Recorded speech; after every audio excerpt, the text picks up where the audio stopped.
চলে আসলাম সেনার নানি বাড়িতে। শীতের দিন মানেই তো পিঠা উৎসব, তাই না? তো শীতের দিনে সবার বাড়িতে কম বেশি পিঠা বানানো হয়।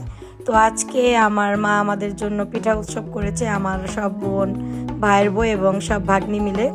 তাই বাচ্চাদেরকে নিয়ে চলে আসলাম বাপের বাড়িতে। তো এখানে এসে দেখি আমার বোন ভাগ্নি অলরেডি পিঠা বানানো শুরু করে দিয়েছে। তো যেহেতু কালকে 16ই ডিসেম্বর আর আজকে 15ই ডিসেম্বর, তো এই জন্য আমরা এই 2 দিন বাপের বাড়িতে থাকবো সবাই একসাথে, আমরা সব বোন মিলে। তাই এই কারণে মা সব সময় ছোটোখাটো একটা পিঠার আয়োজন করে। তো আমরা সবাই মিলে পিঠাগুলো বানাচ্ছিলাম এবং সাথে ছিল আমার ভাগ্নিরা। তো এখানে এক একজন এক এক পিঠা বানাচ্ছিল। তো একজন ভাপা পিঠা বানানো শুরু করে দিয়েছে, আরেকদিকে অন্য চুলায় চিতই পিঠা বানানো হচ্ছে। আর কি আমরা কাজটা ভাগাভাগি করে নিয়েছি, যেহেতু আমরা পিঠা অনেকগুলো বানাবো, সবাই একসাথে অনেকগুলো হবে, সে কারণে আমরা কিছু কিছু পিঠা ভাগ করে নিয়েছি। তারপর এই চিতই পিঠা বানিয়ে নেওয়া হয়েছে এই শিরা আর দুধের ভিতরে। এই পিঠাগুলোকে ভিজানো হবে এবং কালকে সকালে আমরা এই পিঠাগুলো খাবো। তো এটা হচ্ছে আপনার ভিজা পিঠা, এটা সবাই চিনে।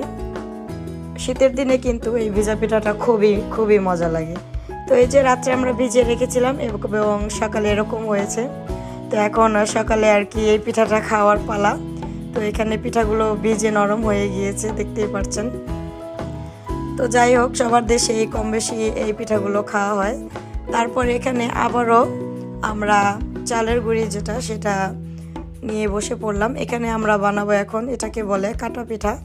তো অনেকের অঞ্চলে অনেক কিছুই বলে আর কি, আমি সঠিক জানি না। পিঠা এক এক অঞ্চলে এক এক পিঠাকে এক এক রকম বলে। তো আমার পিঠার হিসাবে আমার আইডিয়া খুবই কম।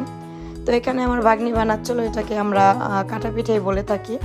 তো এটার ভিতরে নারিকেলের পুর দিয়ে এই পিঠাটাকে এরকম গোল করে একটা সাইজ করে কেটে নেওয়া হবে।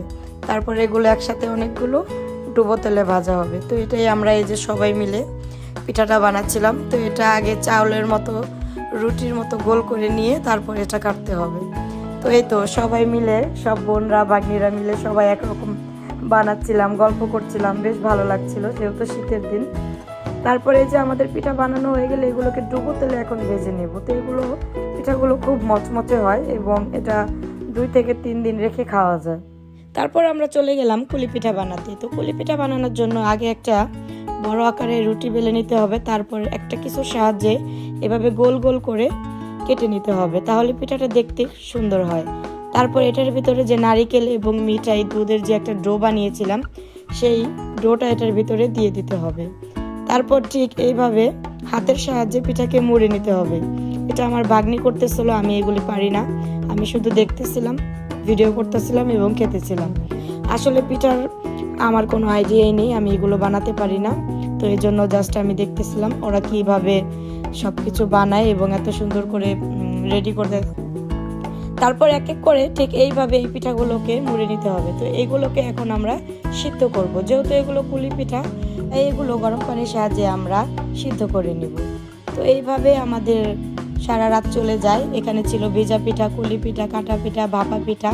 আমরা 3-4 পদের পিঠা খেয়েছি এবং সব বোনেরা ভাগ্নিরা মিলে সারা রাত ভরে গল্প করেছি।